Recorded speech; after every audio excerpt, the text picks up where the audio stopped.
Namaste. 21st of March 2023 marks 100 years of Mataji, as she is very, very fondly known by her followers, Shri Mataji Nirmala Devi ji, the founder and perhaps the propagator of Sahaja Yoga. Joining us now is Smita Jaisalmeria ji from the USA and Harvinder Singh from Delhi. My namaste to both of you. Thank you very much for joining us. Let me first ask you, you're both Sahaja Yoga practitioners. So Smita ji, can you explain to our viewers what is Sahaja Yoga? So Sahaja Yoga is nothing but simply the awakening of your primordial energy, which is known as Kundalini, which lies in every human being in a dormant state until it is awakened. And as soon as we ask God our self-realization, we immediately get it because the Kundalini awakens. It crosses our fontanelle bone area, and as a result, we feel thoughtless, and we feel vibrations in our hands. So this is the biggest happening in a life of a human being, and it is the most difficult thing to awaken Kundalini in the yogic kriya. So Harvinder ji, tell me, why is Kundalini awakening so difficult? Because if I know a little bit of yoga and science, then Kundalini sits right at the bottom of the spine, and it actually transcends. Those who practice Sahaja Yoga, they say you don't need to go through the various different aspects of stepwise meditation or progression towards understanding or self-realization. This process directly addresses that. So can you explain to us why is it so difficult? Anandji, the Kundalini was difficult to awaken, because I think in the previous times, what used to happen is that the gurus, who were realized souls, as we used to call them, they used to select their disciples, and they used to take them through a process and make sure that they're ready for the Kundalini process. And they used to call it cleansing process, so that they're ready for the Kundalini awakening. Now, through modern Sahaja Yoga, what has really happened is the process is kind of reversed. So what happens is Kundalini awakening, it's become much easier now. And the process of cleansing follows after that when you start practicing this meditation more and more. So it used to be a difficult task because there was a way of doing it earlier, because let's say the mankind was not ready at the mental and the spiritual level at that time for the mass realization. Today, the process is completely reversed, and now it's much easier. And that's how it happens in Sahaja Yoga. You are based in the US, Mitaji. Correct me if I'm wrong, Sahaja Yoga as a practice, or even yoga as a practice, now seems to be taking on across the world. And more importantly, it is irreligious. It's more a science, if you like, yoking yourself to the universe or to the divine power, that's the feminine. So how is the response or the acceptance of Sahaja Yoga? So it is really widely accepted in US also. People are now realizing that, talking about peace, just talking about peace doesn't really gives you peace within. So unless you have peace within, you cannot spread peace in the world. And with the Kundalini awakening, you become peaceful, and that's how you spread this peace in the world. So this is, and US is very open when it comes to spirituality. So people are very open here. They really want to experiment. And this is a tangible feeling that you can feel on your fingertips, you can feel on top of your head. So people know when they come to our centers or when they attend our online sessions, they feel it. They feel peaceful. Not many people feel vibrations in their hands at the first time, but they do feel peaceful. And they always say that, this is really different. But Harvinder ji, how is life different before and after you practice Sahaja Yoga? Because you said it's like reverse the process. So you don't need to cleanse yourself first to get to the stage where you can awaken your Kundalini. You awaken your Kundalini and then cleanse yourself. So how is life different? Anandji, let me just put it this way. It is a living process, and it transforms you. So it's like you sow a seed, it becomes a plant, it becomes a tree, it takes a little bit of a time. And similarly, human beings grow. So when you talk about evolution, Sahaja Yoga, in terms of it's your internal growth, it's your internal evolution towards spiritual growth. It takes a bit of time, and it's not a magical process. Nothing will happen overnight to you, but it can happen within a week, depending on how dedicatedly you're doing it every day, because you need to bring it in practice. In terms of the changes, I would say from the mental level to the emotional level to the spiritual level, it is a stage that you see, the transformation that you see almost every day. So I've been practicing Sahaja Yoga for the last 17 years. Mentally, it makes you very, very resilient. Emotionally, it makes you very strong in terms of dealing with the circumstances, the situations. It brings you back to balance in terms of when things are affecting you badly. And then spiritually, depending what kind of desire you have to grow in the spiritual world and your spiritual life, it helps you further to grow. And the best part is it is tangible. It is not about giving lectures. It's not about following a certain code or whatever it is. It is tangible that you can really feel on your system, on your body, on your nervous system, like you feel summers or winters, you feel different kind of weather. Similarly, you can feel it. So it's very, very tangible. And that's how you keep growing and you keep experiencing that transformation every day. So you are saying that there is one in your day-to-day life, how it affects your life. The other one is the progression that you want to make from material to the spiritual. So go beyond what your current worldly desires and what your aspirations are. But what is the state of Vilamb, Smitaji? And academically, if you were to explain to somebody, how would you explain it? So when your Kundalini awakens, it takes you from the central channel and it brings you into a balance. So as a result, when Kundalini awakens, you become thoughtless. So thoughtless is also known as state of Vilam because this is the difference of time between your past and future. So when your Kundalini awakens, you are not worried about your past or you're not fearful about your future, but you are right there in present state, where you are not worried at all. You enjoy your life. But this is when you're saying, if I'm not worried about the past, I'm not worried about the future, Arvinderji, that means I'm getting into a state where there is no thought. So I'm getting into a state of awareness of being without thinking, or you're somewhere your mind is not doing the dance that it does always. So, but how does that help a common man?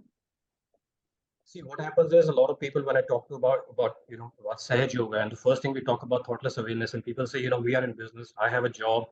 How can we live without thoughts? We need to plan in the future, we need to strategize and all those things. So the simple difference is, it's not that you stop thinking. You don't get attached to unnecessary thoughts. You can still plan, you get clarity of thoughts, you get clarity of mind, you get that balance. And it's like there's an anchor inside you. So you are attached to a work, you're attached to a certain, let's say a certain project, you're doing a certain amount of work. And then end of the day, you need to come back to yourself saying that, okay, that's a slot that I've filled in. That's a part of the work that I've done, but it's not my life. I need to come back and bring myself into balance. And that's where Sahaja Yoga helps you, because there's a system inside you. As Smitaji were talking about, there's a system. It's like your roots. So when Kundalini rises, and I don't know if you probably got a chance to look at it. I'm sure you did. There are chakras, there are nadis, as we call them. It cleanses them. So it's like you're pouring water on the roots every day through your meditation. It is cleansing your system every day. It is bringing you back into the balance, and then you're ready for the next day. So you talked about material world. You talked about the thoughtless awareness. It's not that you next day stop thinking about money and all that. It's not that. But you don't get attached to these things. You need them for a certain way. They need to serve you, and that's about it. So system comes back to balance, and then you're able to do your whatever day-to-day things that you have to do, staying in this particular human life. So you don't need to change anything in your lifestyle. So nothing has to change there. Nothing changes, but yeah, somewhere, because I dwell into, and I understand where you're coming from. Somewhere you're trying to say that you don't get rid of all your attachments, but you also develop a sense of detachment. So that means that there are certain things that you have to do, but you don't let those dictate you. You work as is required. Correct me if I'm wrong, Smitaji. The other aspect is of self-realization. How does one get associated? Is this a course? Do I have to pay for it, or can I just come to the institute or just join? Take us through your journey also. So self-realization in Sahaja Yoga is done by the grace of Shri Mataji Nirmala Devi. She started this in 1917 in India. And when we sit in front of Shri Mataji's photograph, we spread our hands like this and we ask Mother to awaken our Kundalini, which is our divine inner energy. And it awakens. And then, you as a result, you feel, it's a tangible feeling, as Harvinderji said.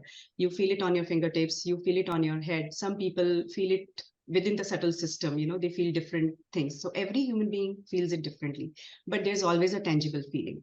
So you can come to the centers. We have centers all over the world. We have centers in India. you can go to our website, nirmaldham.org, and you can see where the centers are. If you cannot visit our centers, you can do it online also. You can, look at Shri Mataji's photo, open your hands, and ask Mother to give your self-realization. So that's how you can get your self-realization. And it is free. So there is no membership in Sahaja Yoga. There is no charge. I've been practicing Sahaja Yoga since I was in 8th grade. And Wow. I've never paid until now anything.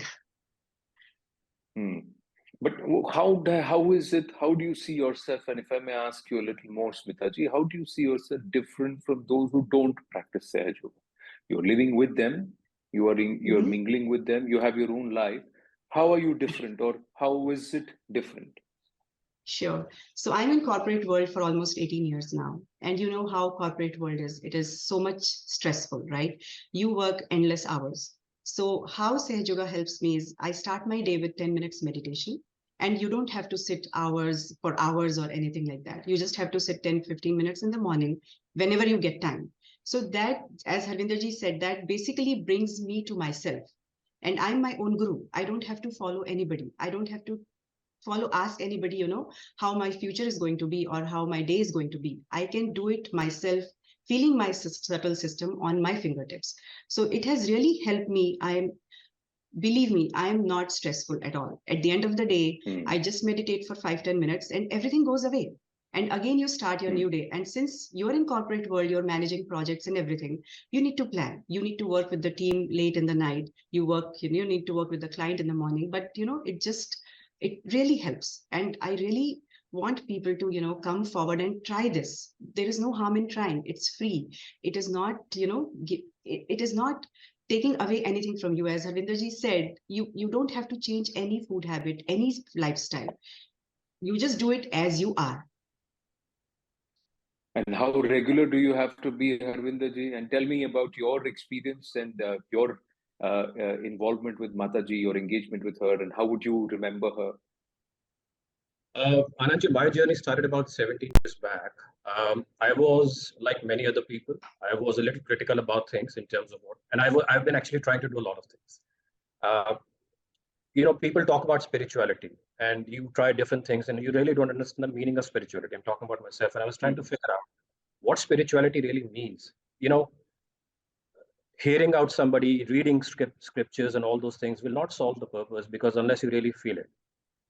So I tried various different things. Then eventually I got into Sahaja Yoga. And to tell you the fact, because Sahaja Yoga is also, it has a lot of benefits towards the health. So I was kind of forced into it because my son, who's 19 today, he was 3 at that time. He was diagnosed with leukemia.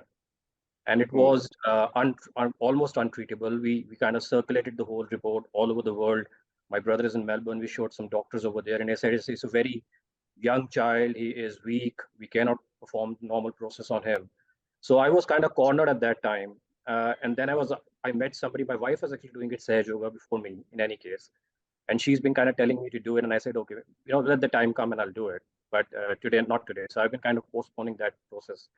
But when I was kind of forced to a corner because of my son, I started doing this meditation. And we are talking about vibrations. And, in day-to-day life, we talk about vibes and vibrations, but this is really tangible. When you start feeling this cool air, and this is a healing power of Sahaja Yoga. Sahaja Yoga has got many aspects, and one is the healing power. So when I started doing it, my wife was doing it, when we were actually passing on these vibrations to my kid, and he was actually back to normal within 3 to 4 months. The same doctors who looked at the report 3 or 4 months back, they could not believe it's the same child. And today is 19, he's doing very well, he's in college, and everything seems to be okay. So that's how my journey started. But with regular practice, as and when I started doing it, as Smitaji said, you need to do it every day. It's like, as I said earlier, you kind of water the plants for them to grow. You meditate for yourself to grow spirituality. And spiritual means actualization of spirit. So spirit, the word that we use in many ways, unless you feel it actually, it is not spiritual. And people use this word today, even in the parties and wherever you go in the social circle. But that's the actual meaning, what I really learned in Sahaja Yoga. So that's how my journey started. When I saw this tangible thing, then my journey stopped at Sahaja Yoga. I thought this is what I really need. I started doing it in the last 15, 16, 17 years, and everything, and I really mean everything, whether it's professional life, personal life, my emotional life, everything started changing, and it's changing today. I mean, the sky is the limit here. Every day you see transformation in yourself, and that's how the journey started, and that's how it goes.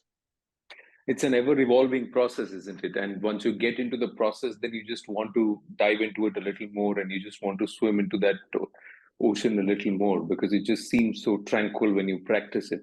But Smitaji, how many Yoga practitioners are there in how many countries? What's the kind of spread that we're seeing of the practitioners?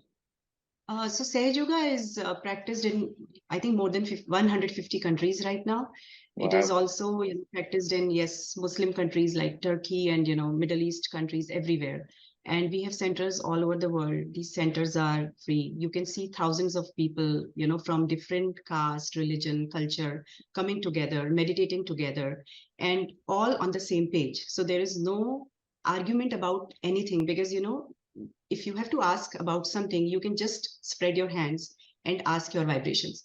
And everybody, if you ask about a question, everybody's vibrations will speak the same. So this is really, really a nice thing, and it is very easy. I mean, simple. You don't have to, it is not complicated. You don't have to, learn Sanskrit, or you don't have to learn about our scriptures. It's Kundalini that will teach you as it goes up. It teaches you, it purifies you. But how elaborate, how compact is the whole process, Harvinderji? Every day, how much time do you need to spend meditating? Is it a daily process? You do it a few days in a week? How does it work? So Anandji, when you start this process, when you initiate it for the first time, you need to go through a certain process, because what happens is that there are chakras, or as we call them, energy centers, or in scientific language, we call them plexuses. Those need to be triggered. So that takes a certain amount of process, few steps, but that's only on the first time. Once that is triggered, your Kundalini has awakened. It goes through your last chakra here, and you start feeling that cool breeze in your hand and on top of your head. Now that's the first time. What happens is, as I said, it's a living process. If you don't follow it, it goes back to the sacrum, as you rightly said, right underneath your backbone, and then it settles down here. It is dormant, but it is not dead. It is dormant, and it's running your all the systems. So everything that is automatic, as science would call it, autonomous nervous system, it is running that system, whether it's your digestion, heartbeat, kidney function, you name it, everything in your system. But while it is dormant, it's doing that. So to keep it awakened, to make sure that this process is there, and then you reap the benefits every day, you just need to practice it every day.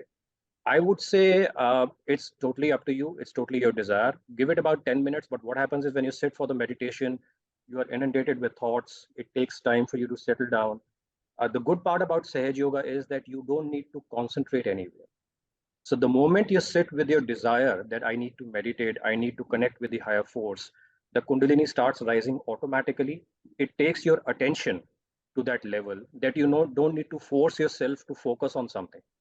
So that's the best part. Usually meditation, the misconception about meditations are, you need to focus on a mantra, you need to focus here, you need to focus there, and you don't think. And when you try not to think, all sorts of thoughts come to you. So this takes you to that level where you automatically, slowly, you start getting away with those thoughts, and then you're meditating. Once you have practiced this for a while, I would say 10 to 15 minutes a day would suffice in the morning. And I do it before I go to bed for about 5 minutes. It again brings me back to the balance. But I would say on an average 10, 15 minutes, 20 minutes, if you do in a day, that's more than sufficient. And then again, there is no hard and fast rule. Best time is in the morning, because you're very fresh. You do your workout, you do everything in the morning because you're fresh. But if you kind of missed out, then don't kind of punch yourself saying that I've missed out the day. Do it in the afternoon. Do it before you go to bed, because it's all there in your system. It's yours. Just do it anytime, but try to do it every day. That's the best thing, I would say. So whenever you can take out 15, 20 minutes and you can put the practice into place, do it, but try and do it on a regular basis. So best if you do it in the morning. Yeah. Best to do it in the morning, but if not, but you can do it anytime. Best is in the morning. So Mataji's 100th birthday, there are celebrations across the board. So what's the message to the seekers, and what kind of celebrations, Mataji? So we're celebrating her 100th birthday. We are doing open houses, where people can come and see what Sahaja Yoga is, what Shri Mataji did in her life, how she, spread this Sahaja Yoga. So her message was, she wanted each and every human being to at least get their self-realization, minimum of minimum. So we would, through this program, we would like to convey her message to all the seekers, all the people of this world, of India, that please come and get your self-realization. If you cannot come to center, you can visit our online websites. You can, attend it there, or you can just open Shri Mataji's photo wherever you are and, ask your self-realization. Get your self-realization, because this is the only way we can achieve peace within, we can achieve peace in the world. So this is what Shri Mataji wanted. It's a phenomenal message. And final word, Harvinderji, the fact is that this cuts across all faiths, doesn't it? It crosses all theological boundaries, because it's just you with yourself. It's just connecting you with your own, what's there inside your body, the energy that's there inside your body. You're right. And it's not, you don't have to be following a certain religion or a faith to do that. Sahaj means Sahaja, Sat Janma. It is born with you. It's your birthright. And yoga means union with divine. So anybody, whatever your background is immaterial. It is inside you. You have to do it for yourself. It is not an obligation, but you should do it, I would say.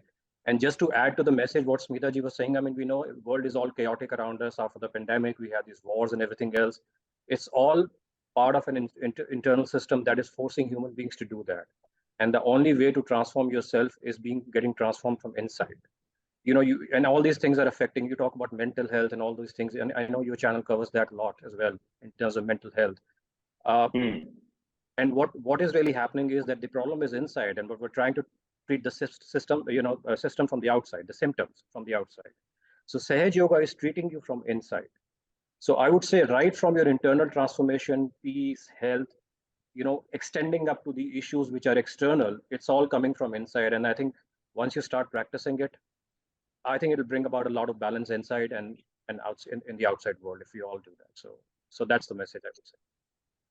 Yeah, it's a fantastic message, and it's a great concept, because it's very clearly steeped in science and rooted in science. And this is something which everybody realizes, that there is something that powers our systems. There is something, like you said, there are automative and involuntary aspects of our body which is continuously in motion, and there needs to be a battery or an energy source that's got to power that. And if you're going to activate that, and if you're going to realize that and use it to your full potential, then why not? Everybody needs that, doesn't it? Isn't it? Smitaji and Harvinderji, thank you very much, and all the very best to you and to the entire team at Nirmal Dham and Sahaja Yoga followers. Thank you very, very much. Thank you so much for inviting us. Thank you.